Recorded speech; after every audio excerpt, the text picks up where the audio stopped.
The Three Musketeers, Chapter 4. D'Artagnan, furious, had crossed the antechamber in 3 bounds and was rushing for the stairway, where he counted on going down the steps 4 at a time when carried away by his chase. He ran headfirst into a musketeer who was coming out of M. de Treville's by a side door, and, butting him in the shoulder, made him utter a cry, or rather a howl. "Excuse me," said D'Artagnan, trying to race on. "Excuse me, but I'm in a hurry." But he had hardly gone down the first stair when an iron fist seized by him by the sash and held him. "You're in a hurry," cried the musketeer, pale as a shroud. "Under that pretext you butt into me. Say excuse me, and think that's enough? Not at all, my young man. Do you think because you heard M. de Treville speak to us a bit cavalry today that you can treat us the way he speaks to us? Think again, friend. You are not M. de Treville." "By heaven," replied D'Artagnan, recognizing Athos, who, after the bandaging performed by the doctor, was returning to his apartment. "By heaven, I didn't do it on purpose, and I said excuse me, so it seemed to be that is enough. I repeat to you, however, and this time on my honor, it may be too much, that I am in a hurry. Release me, I beg you, and let me go about my business." "Monsieur," said Athos, releasing him, "you are not polite. One can see you come from far away." D'Artagnan had already gone down 3 or 4 steps, but Athos's remark pulled him up short. Morbleu, monsieur," he said, "however far away I come from, it is not for you to give a lesson in good manners, to let me tell you." "Perhaps," said Athos. "Ah, if I wasn't in such a hurry," cried D'Artagnan, "and if I wasn't running after someone, monsieur, in a hurry, you will find me without having to run, understand? And where is that, if you speak? By the Carmes Deschaux." "At what time?" "Around noon. Around noon, then, I'll be there. Try not to keep me waiting, for at 1/4 past noon, I warn you, it is I who will go running after you, and will cut your ears off on the run." "Fine!" D'Artagnan shouted to him. "I'll be there at 10 to noon." And he set off running as if the devil was after him, still hoping to find his unknown man, whose leisurely pace could not have taken him far. But at the street door, Porthos was talking with the soldier at the guards. Between 2 talkers there was just the space of a man. D'Artagnan thought the space was enough for him, and he shot like an arrow between the 2 of them. But D'Artagnan had not counted on the wind. As he passed through, the wind swelled out Porthos's long coat, and D'Artagnan dove straight into it. Porthos undoubtedly had reason for not abandoning the essential part of his clothing, for instead of letting go of the side he was holding, he pulled it to him so that D'Artagnan was rolled up in the velvet by a rotating movement explained by Porthos' stubborn resistance. D'Artagnan heard the musketeer curse, wanted to get out from under the cloak that was blinding him, and sought his way through the folds. Above all, he was afraid of damaging the magnificent baldric we are acquainted with. But on timidly opening his eyes, he found his nose pressed between Porthos's shoulder, that is, precisely against the baldric. Alas, like most things in this world, have nothing to boast of but their appearance. The baldric was gold in front and simple buff behind. Porthos, vainglorious as he was, unable to have an all-gold baldric, at least had one by health. The necessity of the head cold and the urgency of the cloak thus became comprehensible. "What you blue," cried Porthos, doing his best to get rid of D'Artagnan, who was scrambling about on his back.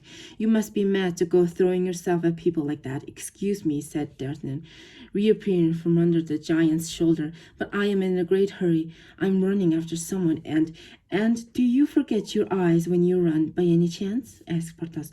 "No," replied D'Artagnan, nettled. "No, and thanks Thanks to my eyes, I even see what others don't see. Porthos may or may not have understood, but in any case, giving way his anger, he said, "Monsieur, you'll get roughed up. I warn you. If you rub Musketeers the wrong way, roughed up, Monsieur," said D'Artagnan. "That's a harsh word.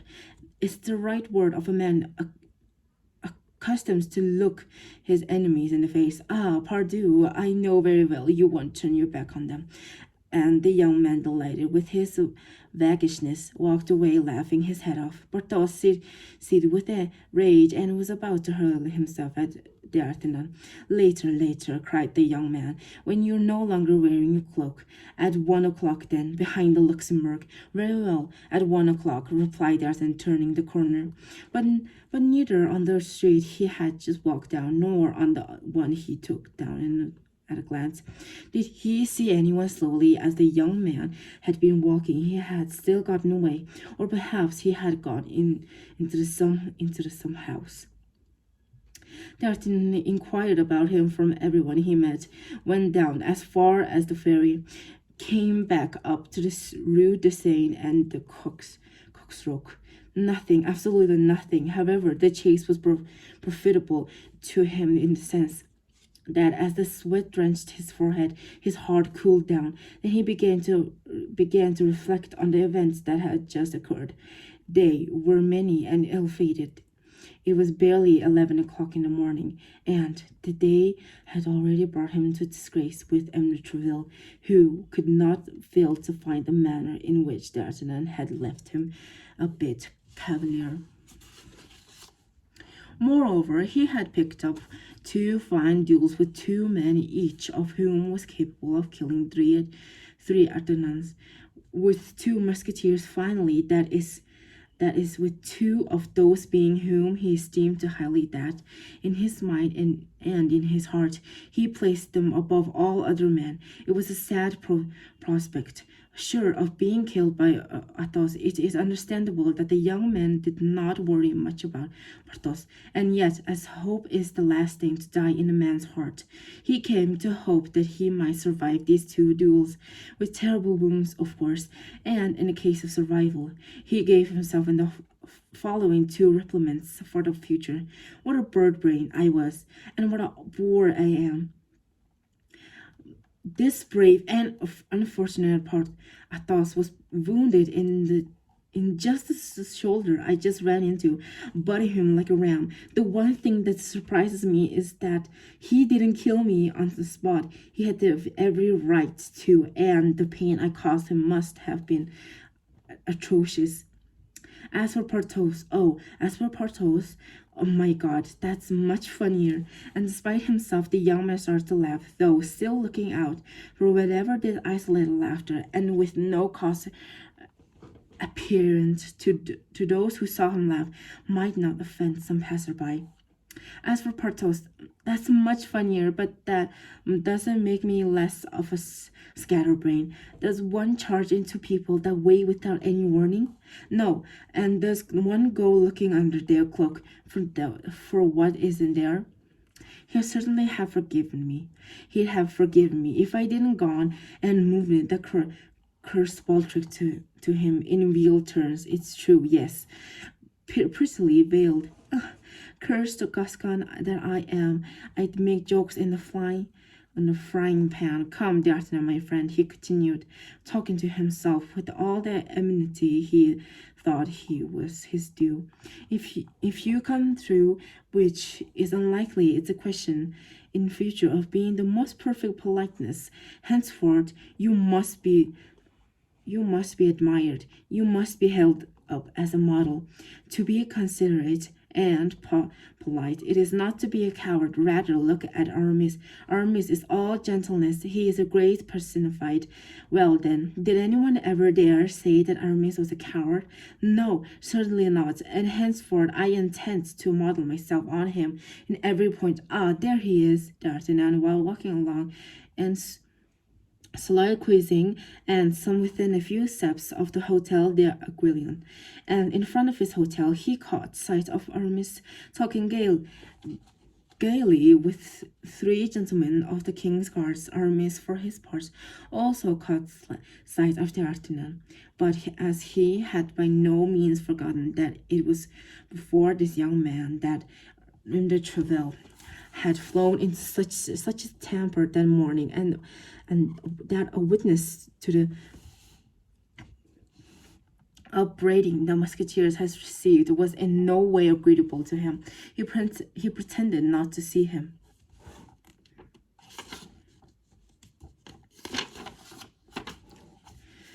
D'Artagnan was not so foolish as to fail to perceive that he was one too many, but he was not yet so broken to the ways of society as to gallantly yet get himself out such a false situation as is generally that of a man who comes to mix with people he hardly knows, and in a conversation that does not concern him. He was thus racking his brain for means of making his retreat with the least possible awkwardness, when he noticed that Aramis had dropped his handkerchief, and, no doubt, interventionally had placed his foot on it. It seemed to him that the moment had come to make up for his impropriety. He bent down, and with the most graceful air he could muster, drew the handkerchief from under the Musketeer's foot.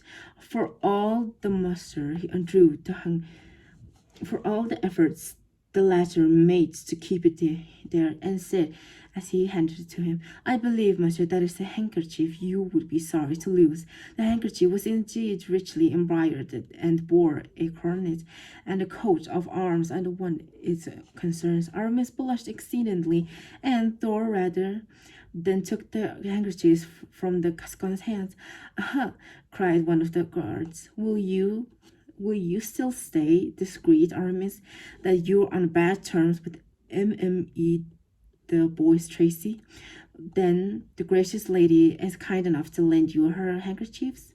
Aramis shot to D'Artagnan one of those glances which make a man understand that he has just acquired a mortal enemy. Then, assuming his suave air, he is, You're mistaken, gentlemen. This handkerchief isn't mine, and I don't know what whim made monsieur give it to me rather than to one of you. The proof of what I'm saying is that my own here is in my pocket." With those words he pulled out his own handkerchief, a very elegant one as well, and the fine cambric cambric was costly at that time, but a handkerchief without embroidery, without a coat of arms, and ornamented with a single initial of its own owner.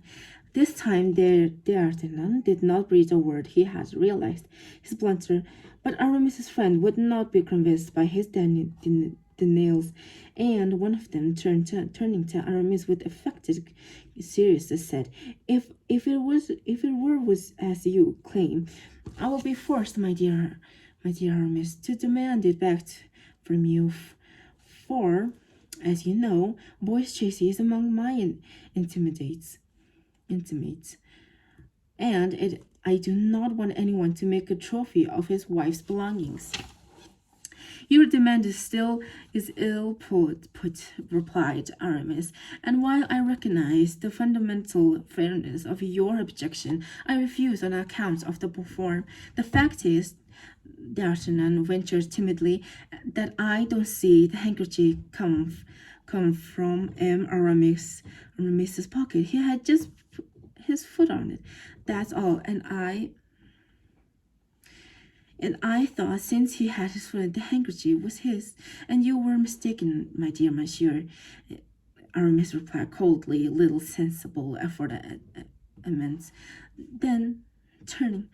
Then turning to the guard, who had declared himself a friend of Boyce Tracy, he continued, "Besides, it occurs to me, my dear intimate of Boyce Tracy, that I am no less loving a friend of this than you may be yourself, so that, strictly speaking, this handkerchief could just as well have come from your pocket as from mine." "No, on my honor," cried his Majesty's guards. "You will swear on my honor, and I on my word, which means that one of us will obviously be lying. Wait, let's do better. Montrond, let's each take a half of the handkerchief? Yes, perfect, cried the other two guards. The judgment of Solomon, decidedly. Aramis, you are filled with wisdom. The young man burst out laughing, and we were might as well except the affair had no further consequences. A moment later, the conversation came to an end, and the three guards and the musketeers came after cordially shaking hands went off to agree. The three guards one way and Aramis the other.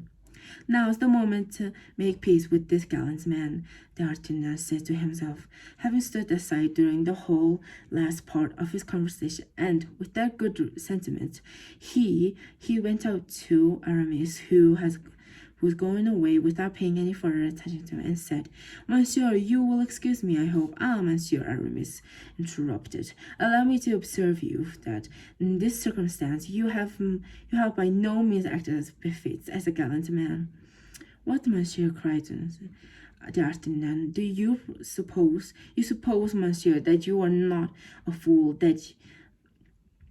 and that you know very well though you come from Gascony, and one does not step from pocket handkerchiefs without reason. Devil take it, Paris isn't paved with cambric.